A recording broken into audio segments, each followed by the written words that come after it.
Marc, évangile de Marc, chapitre 9. Hop.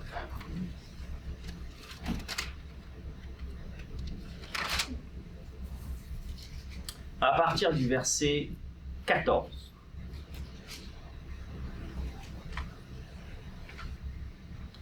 Lorsqu'ils revinrent vers les disciples, ils virent une grande foule qui les entourait et des spécialistes de la loi qui discutaient avec eux. Dès que tous ces gens aperçurent Jésus, ils furent très surpris et se précipitèrent à sa rencontre pour le saluer. « De quoi discutez-vous avec eux ?» leur demanda-t-il. De la foule, quelqu'un lui répondit « Maître, je t'ai amené mon fils car il est sous l'emprise d'un esprit qui le rend muet. Partout où cet esprit s'empare de lui, il le jette par terre, de l'écume sort de la bouche de l'enfant qui grince des dents, puis il devient tout raide. J'ai demandé à tes disciples de chasser ce mauvais esprit, mais ils n'ont pas pu le faire. » Jésus s'adressa à eux et leur dit, « Gens incrédules, jusqu'à quand devrais-je encore rester avec vous? Jusqu'à quand devrais-je vous supporter?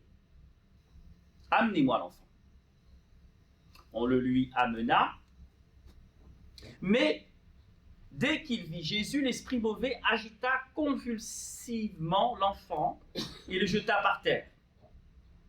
Celui-ci se roula sur le sol, de l'écume à la bouche. « Depuis combien de temps cela lui arrive-t-il » demanda Jésus à son père. « Depuis qu'il est tout petit. Souvent même, l'esprit mauvais le pousse à se jeter dans le feu ou dans l'eau pour le faire mourir. Si tu peux faire quelque chose, aie pitié de nous et viens à notre aide. »« Si tu peux, répliqua Jésus, tout est possible à celui qui croit. » Aussitôt le père de l'enfant s'écria « Je crois, mais aide-moi car je manque de foi. » Jésus, voyant la foule affluer, commanda avec sévérité à l'esprit mauvais. « Esprit qui rend sourd et muet, lui dit-il, je te l'ordonne, sors de cet enfant et ne rentre plus jamais en lui. » L'esprit poussa un grand cri, secoua l'enfant avec violence et sortit de lui. L'enfant resta comme mort, si bien que la plupart des témoins disaient « Il est mort ». Mais Jésus, prenant l'enfant par la main, le fit lever, et celui-ci se tint debout. Jésus rentra à la maison. Ses disciples, qui étaient seuls avec lui, lui demandèrent « Alors, pourquoi n'avons-nous pas réussi, nous, à chasser cet esprit ?» Jésus leur répondit « Des esprits comme celui-là, on ne peut les chasser que par la prière. » Amen. Seigneur, bénis ta parole. Ta parole est une lampe à nos pieds, une lumière sur notre sentier. Tu es Dieu, tu as créé le ciel et la terre, et quand on regarde la nature, c'est tout simplement extraordinaire, c'est parfait. Et dans ta sagesse, dans la grandeur dans laquelle tu es, dans ta sagesse, tu as décidé que ce sera par ta parole, prêchée, que tu sauveras. Voilà. Et cette parole, tu veilles sur elle, afin qu'elle ne retourne pas à toi sans avoir accompli les projets, les desseins que tu as formulés. Et ce matin, Seigneur, voilà, nous sommes autour de ta parole, nous l'avons lue, et nous voulons la laisser travailler nos cœurs. Seigneur, travaille nos cœurs, renouvelle notre intelligence pour que nous comprenions, afin de grandir, afin de devenir meilleurs, afin d'être de vrais disciples efficaces dans la mission que tu nous as confiée. Bénis ta parole, bénis nos cœurs, et que ton esprit soit libre, afin de glorifier ton beau nom. Dans le très beau nom de Jésus-Christ, je t'ai prié. Amen. Alors, vous imaginez aisément la scène. Et je m'empresse de faire une petite remarque. Je n'ai pas lu le précédent passage, mais le précédent passage parle de la transfiguration sur la montagne.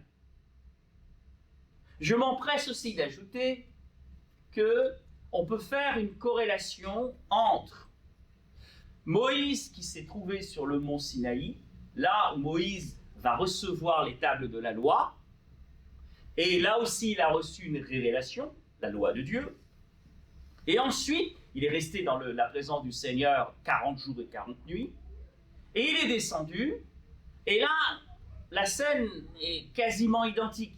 Il arrive dans la vallée, et que constate-t-il? Que le peuple s'est corrompu. Et c'est le fameux épisode du veau d'or. Et là, c'est pareil. Pierre, Jacques et Jean ont eu le privilège de monter sur la montagne de la Transfiguration. Et là, ils vont voir Jésus dans sa grandeur, discutant avec Élie et Moïse.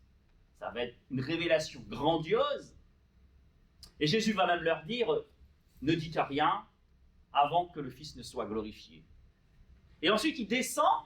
Donc, il est bien dit, il descend de la montagne, et là, il arrive, il y a l'échec des disciples qui étaient en bas. Il y a un échec. Il y a l'incrédulité. Donc, je ferme la parenthèse. Donc, Jésus descend de la montagne de la Transfiguration, où il vient de révéler sa gloire divine à Pierre, Jacques et Jean. Mais au pied de la montagne, une toute autre réalité l'attend. Un père désespéré, un enfant tourmenté, des disciples impuissants et des scribes qui argumentent. Le contraste est saisissant.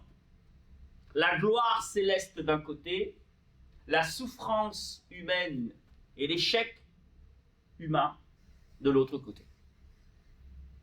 Alors, on peut se poser la question, parce que, frères et sœurs, combien de fois avons-nous vécu des moments de proximité avec Dieu, comme ces expériences de la montagne de la Transfiguration, pour ensuite redescendre dans la vallée de nos défis quotidiens. Nous le vivons tous les jours, ça. Combien de fois avons-nous essayé de servir Dieu comme les disciples d'en bas, avec nos propres forces pour découvrir notre totale impuissance? Ce récit que nous venons de lire n'est pas simplement une histoire de miracle de plus. C'est une révélation profonde de la nature de la foi, sur la nécessité d'une dépendance absolue à Christ et sur la manière dont l'Église, nous, doit exercer son ministère après le départ de Jésus. Jésus est mort, ressuscité, glorifié, assis à la droite du Père, et il nous a confié la mission. Alors c'est une préfiguration aussi de la mort et de la résurrection de Christ. Alors aujourd'hui, ce que je vous propose, c'est de découvrir ensemble comment Christ, en dépit de nos faiblesses, en dépit du fait qu'on soit compliqué, comment fait-il pour transformer notre impuissance en puissance, que le faible dise « je suis fort », comment il peut, par sa grâce, dans sa grâce, par l'action de son esprit et de la parole, il transforme, il met la foi en nous et nous éloigne de l'incrédulité, et comment, par sa présence dans nos vies, il peut transformer nos échecs en victoire. Amen. Alors, je vais faire une prédication en 3 parties. L'impuissance des disciples et notre propre faiblesse. La deuxième partie, la foi authentique face à l'incrédulité. Et la dernière partie, Christ, notre seule puissance. Amen. Alors, l'impuissance des disciples et notre propre faiblesse. Alors, j'ai écrit, je ne vais pas vous demander de lever la main, même si je l'ai écrit. Mais, combien de fois avez-vous déjà prié pour quelque chose avec ferveur, mais sans voir de résultat immédiat? Réfléchissez. Et la question que je vais vous poser ensuite, est-ce que cela vous a fait douter de votre foi ou de votre capacité à servir Dieu?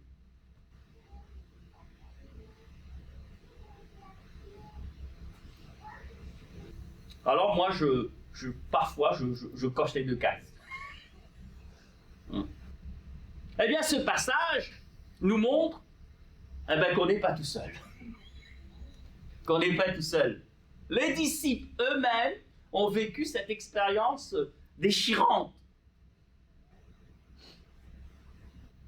Donc, dans le passage que nous venons de lire, nous trouvons les disciples dans une situation embarrassante, très embarrassante. Un père désespéré a amené son fils possédé par un esprit que le rend muet, sourd et le jette dans des convulsions violentes. Les disciples ont bien essayé de chasser le démon, mais ils ont échoué. Pire encore, les scribes profitent de leur échec pour les accuser et quelque part les ridiculiser publiquement. C'est pour cette raison quand on lui dit « Mais de quoi parlez-vous avec les scribes ?» Imaginez l'humiliation des disciples. Parce qu'il ne faut pas oublier qu'en Marc, chapitre 6, verset 7, ils avaient reçu l'autorité de Jésus. Vous vous rappelez de cet épisode? Qui leur avait donné autorité pour chasser les démons. Et même ils vont revenir en disant oh, c'est extraordinaire, en ton nom. Et là Jésus les calme, réjouissez-vous de ce que vos noms sont écrits dans le livre de vie. Et là ils se retrouvent tout d'un coup devant une situation où c'est l'échec. Échec et mat. Impuissant devant la foule parce que tout le monde observe. Bon, vous pouvez vous imaginer de la scène. Donc, ce récit met l'accent sur l'incapacité des disciples. Mais cette fois, ce n'est pas une incapacité à comprendre l'enseignement de Jésus.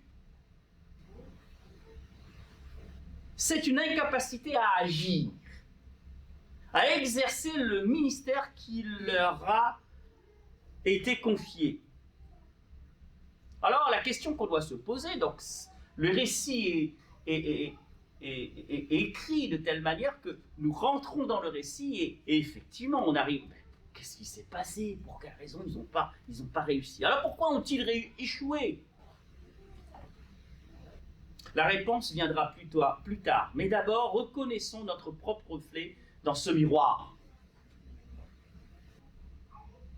Réfléchissez quelques secondes, silencieusement. Dans quel domaine de votre vie chrétienne vous sentez-vous actuellement impuissant? Où avez-vous essayé de servir Dieu? Et aussi dans des moments où avez-vous essayé de servir Dieu avec vos propres forces et ça s'est mal passé? L'échec des disciples nous enseigne une vérité fondamentale.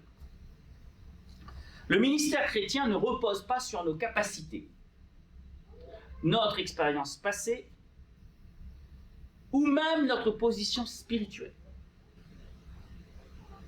Les disciples avaient marché avec Jésus, ils avaient vu des miracles, ils avaient reçu son autorité, pourtant ils ont échoué. Pourquoi?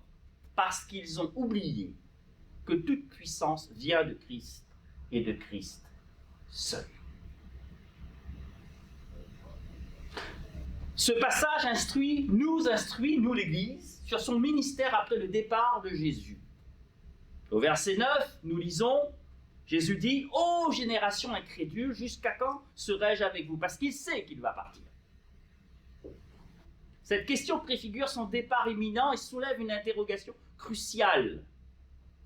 Comment allons-nous, Église de Christ, Église ressource, exercer le ministère que Dieu nous a confié alors que physiquement il n'est plus là? C'est là la question fondamentale. Eh bien, la réponse n'est pas dans notre force, notre formation ou nos méthodes. La réponse est dans notre dépendance totale envers Christ ressuscité, présent par son esprit en nous.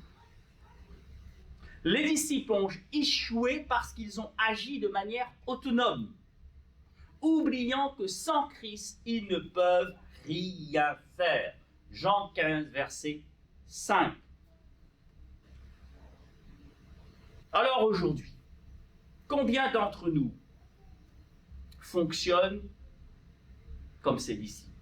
Nous planifions nos programmes, nous organisons nos activités, nous déployons nos stratégies avec la bonne tactique, et nous oublions de dépendre totalement de Christ.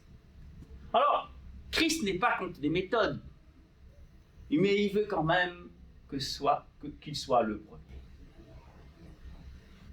Nous comptons parfois trop sur nos talents, nos ressources, notre expérience. Et puis nous nous demandons pourquoi nous ne voyons pas la puissance de Dieu à l'œuvre. L'impuissance des disciples, frères et sœurs, et reconnaissons-le, parfois nous agissons aussi un peu comme ces disciples. L'impuissance des disciples, cependant, quand on lit ce texte, n'est pas une condamnation. Ce passage n'est pas une condamnation, même si l'échec est cuisant. Cette situation est une invitation à venir à Christ. Une invitation à reconnaître notre faiblesse pour découvrir la puissance, la force de Christ, ressuscité, glorifié, assis à la droite du Père, car le Père lui a donné toute autorité dans le ciel, sur la terre et sous le ciel. Sous la terre. Amen. Il a toute autorité. Ce qui m'amène à la deuxième partie, une foi authentique face à l'incrédulité. Si je vous pose la question ce matin, en une phrase, comment vous pourriez définir la foi? Je vous laisse réfléchir. Et maintenant, écoutons ce que ce passage nous enseigne sur la nature authentique de la foi. Chapitre 9, verset 19, Jésus proclame ces paroles étonnantes. « Ô génération incrédule, jusqu'à quand serai-je avec vous? Jusqu'à quand vous supporterai-je » Ces mots révèlent la frustration de Jésus face à l'incrédulité ambiante de ses disciples. Mais qui vise-t-il exactement? La foule? Les scribes? Les disciples? Ou le Père? On va pas parler de l'enfant, le pauvre. Eh bien, probablement tout le monde. Tout le monde. L'incrédulité est le problème central de ce passage. Puis vient l'un des échanges les plus poignants de tout l'évangile. Bien sûr, il y a discussion. Depuis quand? La scène est assez dure. Jésus dit au Père, suite à sa remarque, si tu peux quelque chose, viens, aie pitié de nous. Et la question que Jésus si tu peux, et Jésus lui répond, mais tout est possible à celui qui croit. Verset 23. Et à ce moment-là, le Père comprend parce qu'il a vu l'échec des disciples. Il vient à Jésus, Jésus lui donne cette réponse. Il comprend tout de suite. Et là, que dit-il? Viens au secours parce que je ne suis pas à la hauteur. Vous voyez, en fin de compte, qu'est-ce que ce passage nous enseigne? Ce passage nous encourage à aller au Seigneur, même si nous ne comprenons pas tout. Vous êtes d'accord? C'est pas parce que le Père n'avait pas la foi carrée que Jésus l'a mis dehors, non. Au contraire, Jésus va venir. Il est honnête. Il reconnaît sa faiblesse. Et il dit, Seigneur, mais je suis pas, mais j'ai besoin de toi. J'ai besoin de toi. Et Jésus va intervenir. Et ce cri du Père est remarquable. Il ne prétend pas avoir une foi parfaite. Il ne cache pas ses doutes. Il vient à Jésus avec une foi imparfaite mélangée d'incrédulité et il demande à Jésus lui-même de l'aider à croire davantage. Et c'est précisément cette honnêteté, cette dépendance que Jésus va honorer. Amen. L'un des objectifs majeurs de ce passage est de donner une définition à la nature de la foi dans le discipulat. Et cet après-midi, on suivra le cours. Quelle est donc cette nature? La foi authentique n'est pas l'absence de doute. La foi authentique n'est pas une confiance en notre propre capacité à croire. La foi authentique est une dépendance totale envers Christ, même quand nous doutons, même quand nous sommes faibles. Voilà ce que ce passage nous enseigne. C'est un encouragement. Alors regardez le contraste. Les disciples ont échoué malgré leur expérience. Ils ont accompli des miracles, mais ils échouent. Et ils échouent en dépit de l'autorité qu'ils ont reçue. Et le Père, lui, il n'a pas reçu l'autorité. Il n'a pas fait de miracle. En revanche, il va réussir malgré sa foi imparfaite et ses doutes. Pourquoi? Parce que les disciples ont compté sur eux-mêmes, tandis que le Père s'est tourné vers Christ avec toute son honnêteté et sa vulnérabilité. Vous comprenez? Il y a triple échec chez les disciples. Je vais vous expliquer. La question qu'on peut se poser, c'est ok, ils n'ont pas réussi. Ils ont prié pour l'enfant, ils n'ont pas réussi. D'accord? Ça, c'est le premier échec. Vous êtes d'accord avec moi? Jésus descend. Jésus arrive. Ils connaissent Jésus, non? Ils sont censés connaître Christ. Parce que ils ont vécu. Et là, on doit être à la deuxième, début de... Il va être crucifié, donc là, à la fin du la troisième année, ils ont quand même vu des miracles. Ils ont fait des miracles, donc ils sont censés quand même connaître un peu Christ, non? Ils ont échoué. Deuxième échec. Jésus arrive et ils ne font rien. Là, on peut se poser des questions. Si, et imaginez, vous êtes dans une équipe, vous avez un ingénieur chef au-dessus. Vous êtes d'accord? Qui est au-dessus. Et vous êtes vous-même ingénieur, mais en dessous. Et il vous confie des tâches. Il vous dit, voilà, ton objectif, c'est de développer ça. Vous réunissez toutes les personnes et à un moment, vous butez sur un problème technique. Vous réfléchissez, vous n'y arrivez pas. Qu'est-ce que vous allez faire? Vous n'allez pas laisser tomber. Vous êtes d'accord avec moi? Qu'est-ce que vous faites? Ben écoutez, voilà, allez voir le chef. L'ingénieur-chef arrive. Ben, c'est un peu la hiérarchie, management, chef, là, on a un petit souci. Est-ce que tu pourrais pas nous aider? Normalement, c'est comme ça qu'on agit. Je veux que les gens que je chapeaute fassent ça, quand ils ont un problème, ils viennent me voir. Et là, ensemble, on trouve une solution. Et si là, le problème me dépasse, je en réfère à mon chef super. Là, qu'est-ce qu'ils ont? Ils n'ont rien fait, ils ont laissé tomber, ils ont démissionné. Ça, c'est le deuxième échec. Et cette démission prouve quoi? Cette démission prouve peut-être qu'ils ne connaissent pas vraiment Jésus, qu'ils n'ont pas compris qui était le boss. Non? Troisième échec. Ils ont laissé tomber.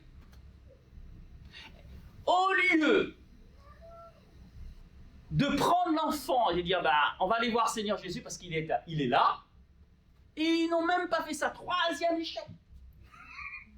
Ils auraient dû prendre l'enfant et aller voir Christ. Ils n'ont même pas fait ça. C'est le Père qui va le faire. Et non pas les disciples. Vous vous rendez compte? C'est pour cette raison que Jésus va leur parler d'incrédulité. Alors la question qu'on peut se poser, pourquoi ont-ils d'une certaine manière abdiqué devant leur échec et laissé ce père avec son problème sur les bras? Pourquoi ont-ils démissionné de leur mission? Il parlait de mission dans ses reproches. Imaginez un enfant qui apprend à marcher. Il tombe. Il doute de sa capacité. Mais il tend les bras vers son père. Et son père va le... Relève-toi. Ce n'est pas la perfection de sa démarche qui compte, mais sa confiance en son père qui le rattrape. De même, frères et sœurs, notre foi n'a pas besoin d'être parfaite, elle doit simplement être dirigée et fixée sur Jésus-Christ. Amen. Alors, ce matin, ce n'est pas l'objectif de faire la théologie de la foi, mais je reviendrai sur cette étude. Il ne s'agit pas d'une grosse foi, d'envergure, d'ampleur, ou de durée, au cri fort, on va prier pendant 4 heures. Il est dit, si vous avez la foi comme un grain de sénévé. Vous savez, hier soir, on priait ensemble, le perchiste. Vous voyez le perchiste avec sa perche. Il prend son élan. Il doit bien prendre son élan, l'énergie cinétique. Et ensuite, il doit prendre la perche au bon endroit et le poser quand il arrive devant l'obstacle à un point bien défini. Vous êtes d'accord avec moi? Suite à ça, l'élasticité de la perche additionnée avec sa vitesse, va engendrer une force qui va le soulever et faire passer au-dessus de l'obstacle. S'il ne pose pas la perche au bon endroit, il échoue. C'est pareil, si vous ne posez pas, si votre foi ne repose pas sur Christ, vous échouerez. Et c'est ce qui s'est passé pour ses disciples. Jésus dit, tout est possible à celui qui croit. Attention, ce n'est pas la foi en la foi qui produit des miracles, c'est la foi en Christ. La foi n'est pas une force magique que nous générons. La foi est une relation de dépendance avec celui qui a tout pouvoir, c'est-à-dire Jésus-Christ. Le Père ne dit pas « j'ai assez de foi maintenant », il dit « aide-moi à croire » et c'est suffisant pour Christ. Et ce matin, l'objectif de la prédication, c'est n'essayez pas de vous auto-évaluer. Ça y est, le passage il nous a auto-évalués. La seule chose, l'enseignement de ce passage, va à Jésus-Christ. Va vers lui. Amen. Alors plus tard, les disciples vont demander à Christ, mais pourquoi n'avons-nous pas pu chasser ce démon? Et Jésus va répondre, cette espèce-là ne peut sortir que par la prière. Alors plusieurs commentateurs ont noté ou ont souligné que cette réponse est ambiguë, paradoxale. Alors que signifie cette parole? La prière n'est pas une technique, une formule magique. La prière est l'expression de notre dépendance totale envers Dieu. Les disciples ont échoué parce qu'ils ont agi de manière autonome. Sans cette attitude de dépendance envers Christ. Et j'aimerais faire quand même un focus sur la prière. Que se passe-t-il dans la prière? Quand vous priez, l'Esprit agit et œuvre en vous. Nous avons tous une certaine expérience. Nous étudions la parole de Dieu, etc. Donc en vous, là, à ce moment-là, il y a Jean-François, l'être intérieur, et dans son être intérieur, dans ses pensées, dans son intérieur, il y a une connaissance de Christ. Cette connaissance, je l'ai acquise en travaillant la parole de Dieu, à la fac, etc. Mais la seule connaissance qui n'est pas empreinte de péché, celle qui va me donner ce point d'appui, qui va me permettre de soulever, de passer au-delà de l'obstacle, c'est cette connaissance qui vient de la révélation que Dieu fait. C'est ça qui tient la route, parce que c'est Dieu qui le dépose. Et c'est là où je fais la corrélation avec la montagne de la transfiguration.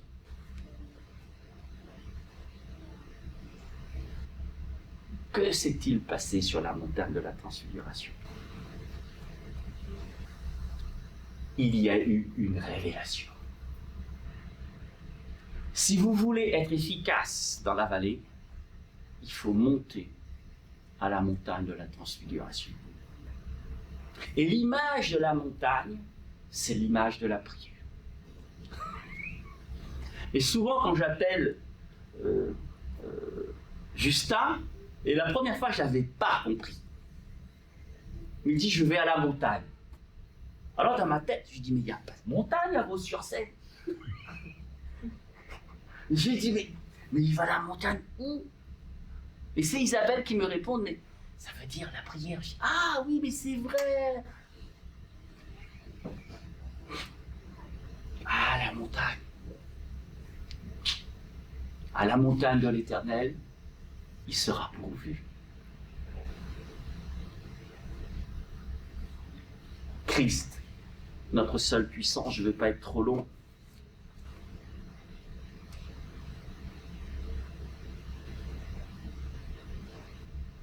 Ce passage nous révèle toute la gloire de notre Sauveur.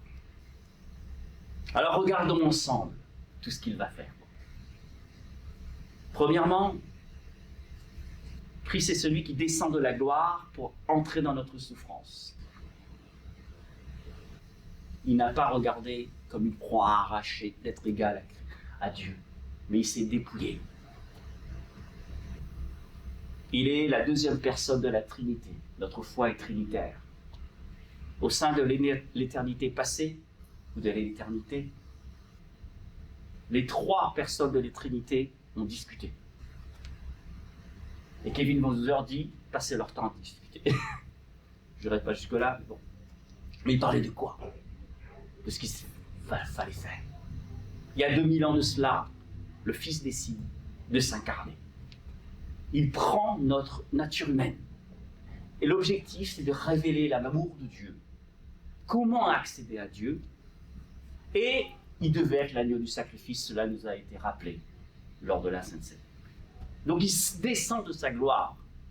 Et tout juste avant, il y a l'épisode de la montagne de la transfiguration. Il montre sa gloire à Pierre, Jacques et Jean.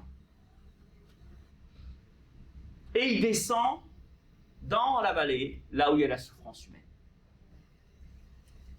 Le contraste entre la montagne de la transfiguration et la vallée de la souffrance est intentionnel.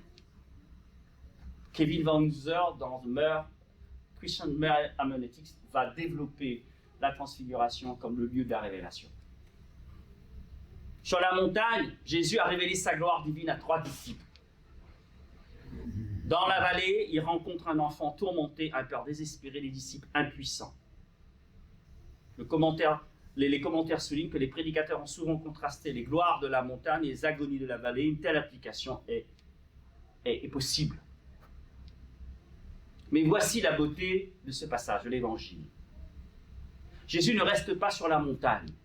Il n'est pas resté auprès du Père. Il descend. Il entre dans notre quotidien, dans le chaos de notre vie, notre confusion, dans nos souffrances. Et, frères et sœurs, il quitte sa gloire pour venir avec nous. Alors, frères et sœurs, où que vous soyez aujourd'hui, dans quelle vallée vous vous trouvez, sachez que Christ descend et il veut vous rejoindre. Merci Seigneur. Je n'ai pas besoin de monter la montagne pour aller jusqu'à lui, il descend. Mais d'un autre côté, je l'ai dit tout à l'heure, à un moment ou à un autre, il faudra quand même monter à la montagne. Parce que nous avons bien rendu compte que nous avons besoin de cette révélation qui transforme pour que notre foi devienne meilleure. Si la foi, ce n'est pas une question d'envergure, de niveau sonore, la foi est une question de qualité. Et en quoi réside la qualité de la foi? C'est votre foi. Sur quoi repose-t-elle? Est-ce que c'est sur un syncrétisme de méthode humaine, de mélange de méthode humaine et aussi de Christ? Donc ça ne tient pas. C'est un mélange.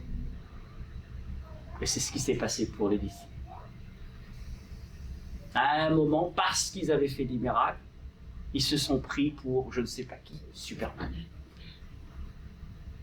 Ils ont cru que la puissance, ça dépend d'eux. Et c'est pour cette raison qu'ils ont échoué.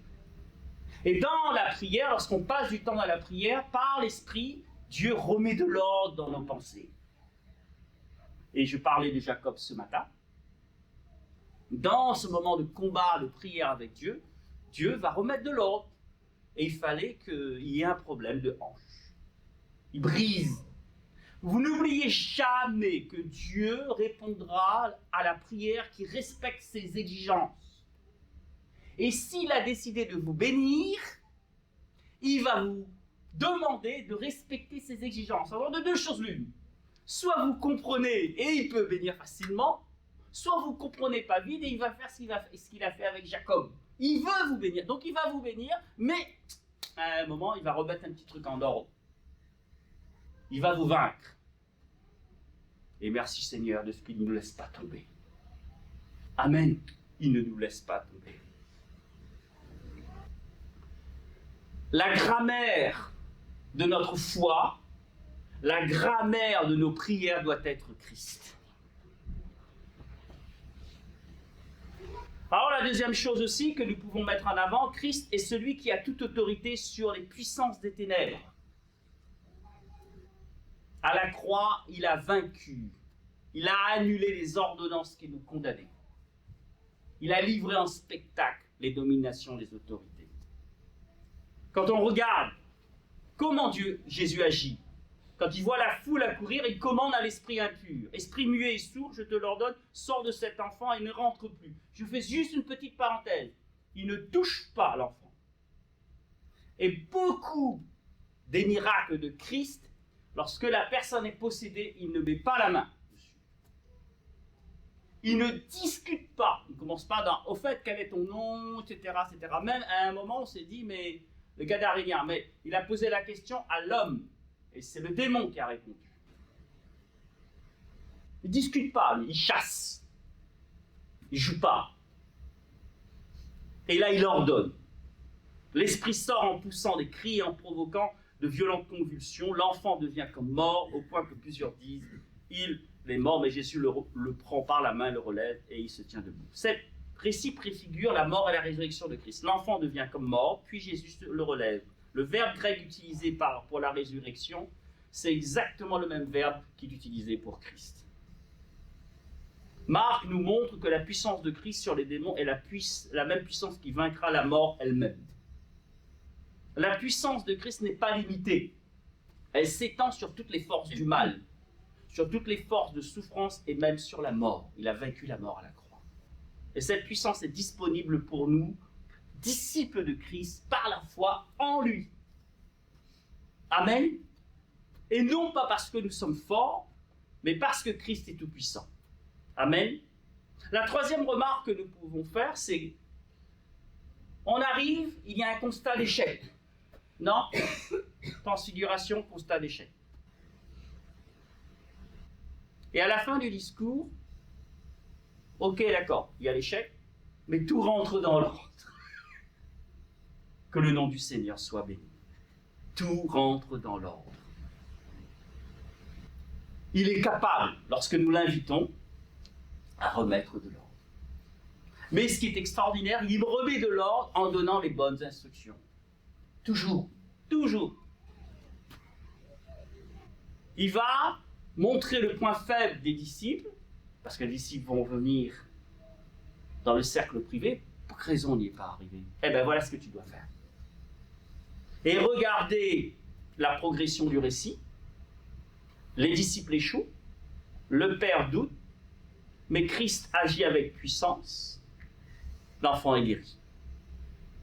Il revient vers les disciples et il dit voilà ce que vous devez faire pour qu'à partir de maintenant, vous puissiez vous en sortir en mon absence.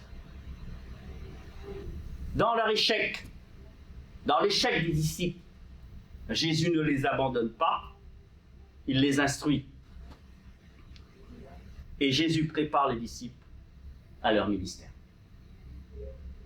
Et là, c'est une instruction à l'Église ressource. Christ est assis à la droite du Père et il règne. Le juste vivra par la foi. Amen. Et nous voulons vivre par la foi. et nous voulons mettre en action notre foi. Amen, amen. En nous appuyant sur Jésus-Christ.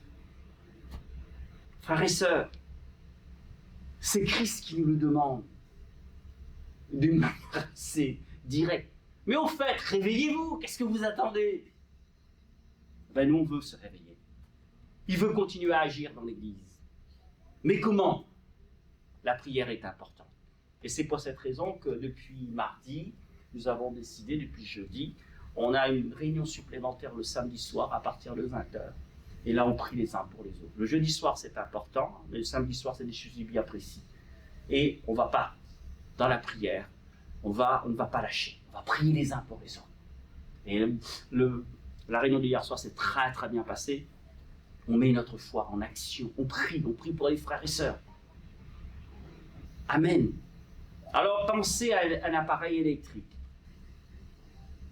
Peu importe sa sophistication, n'importe quel type d'appareil, s'il n'est pas branché à une source d'énergie, il est inutilisable, il est inutile. Vous êtes d'accord avec moi? De même, nous pouvons avoir des dons, nous pouvons avoir des talents, nous pouvons avoir le plus grand diplôme, nous pouvons avoir de l'expérience. Mais sans une connexion constante dans la prière avec Christ, nous serons impuissants. Parce que c'est dans la prière que cette connexion, cette foi devient meilleure. La quatrième remarque, c'est que Christ, dans l'enseignement qu'il donne aux disciples, nous appelle à un ministère de dépendance avec lui. Cette espèce-là ne peut sortir que par la prière. Et dans la prière, nous développons notre attitude de dépendance totale avec Jésus-Christ. Le ministère chrétien n'est pas une question de technique, de méthode ou de programme, c'est une question de dépendance avec Christ. Amen. Conclusion. Nous avons commencé avec une scène de contraste.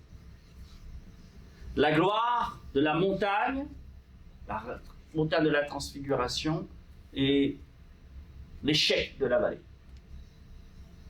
Nous terminons avec une vérité unifiée. Christ est présent dans les deux situations, sur la montagne et dans la vallée. Il est glorifié sur la montagne et il va se glorifier et il est puissant dans la vallée. Ce passage nous enseigne trois vérités essentielles pour notre vie chrétienne, nous, Église Ressources. Premièrement, reconnaissons que nous ne pouvons rien faire sans lui. Reconnaissons nos faiblesses et soyons humbles. Dieu fait grâce aux humbles et il résiste aux orgueilleux. Comme les disciples, nous ne pouvons rien faire par nous-mêmes. Apprenons à ne pas compter sur nos propres forces et reconnaissons comme ce Père que nous avons besoin et un besoin absolu de Jésus-Christ dans nos vies. Deuxièmement, apportons notre foi imparfaite à Christ, comme le Père. Venons à lui. Dans nos doutes, dans nos incompréhensions, venons à lui. Dans nos faiblesses, et crions. Je crois, viens au secours de mon incrédulité. Certaines Bibles traduisent de cette manière. Seigneur, viens. Je sais, j'ai entendu, j'ai lu. Aujourd'hui, c'est pas la forme. C'est un peu compliqué. Sur ce sujet, c'est compliqué. Mais ce que je sais, je dois venir à toi. Il ne faut pas démissionner. Les disciples auraient dû, devant leur échec, amener le Père à Jésus. Ils ne l'ont pas fait. Faisons-le.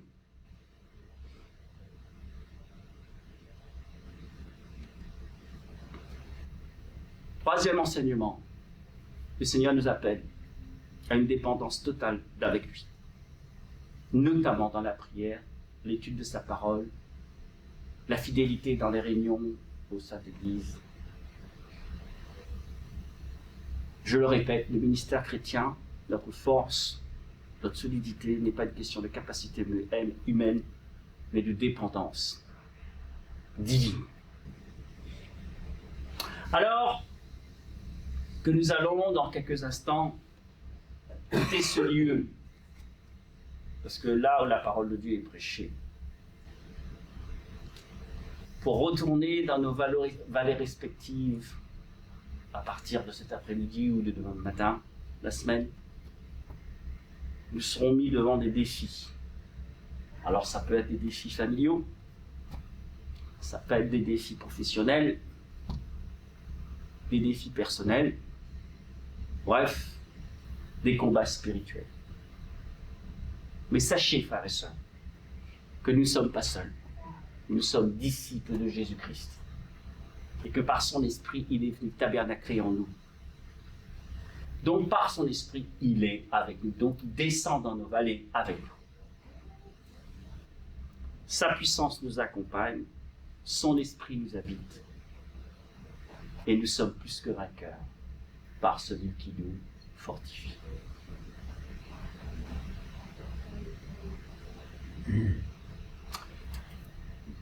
Que le nom du Seigneur soit béni. Inclinons nos cœurs.